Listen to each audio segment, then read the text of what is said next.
છોટાઉદેપુરના દેવહાંટ ગામે ભંગુરિયાનો મેળો યોજાયો હતો, જેમાં છોટાઉદેપુર લોકસભાના સાંસદ જસુભાઈ રાઠવા ભંગુરિયાના મેળામાં ટીમલીના તાલે ઝૂમી ઉઠ્યા હતા। છોટાઉદેપુર તાલુકાના દેવહાંટ ગામે ભંગુરિયાનો મેળો ભરાયો હતો।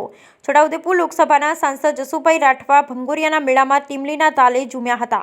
છોટાઉદેપુર પંથકમાં આદિવાસીઓનો સૌથી મોટો અને પારંપરિક ગણાતા હોળીના તહેવાર પૂર્વે ભંગુરિયાનો મેળો યોજાઈ રહ્યા છે, ત્યારે આજે છોટાઉદેપુર તાલુકાના દેવહાંટ ગામે છોટાઉદેપુર લોકસભા સાંસદ જસુભાઈ રાઠવાની ઉપસ્થિતિમાં ભંગુરિયાનો મેળો ભરાયો હતો, જેમાં આદિવાસીઓ મોટી સંખ્યામાં રંગબેરંગી વસ્ત્રો પરિધાન કરી આદિવાસી પરંપરા મુજબ ઢોલ, નગારા, ત્રાંસા અને પાવા લઈ ટીમલી નાચતા કૂદતા જોવા મળ્યા હતા।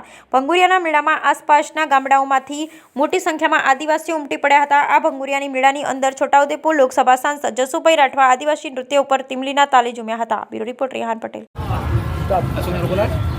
હોળીનો તહેવાર એટલે આદિવાસીઓનો મુખ્ય તહેવાર।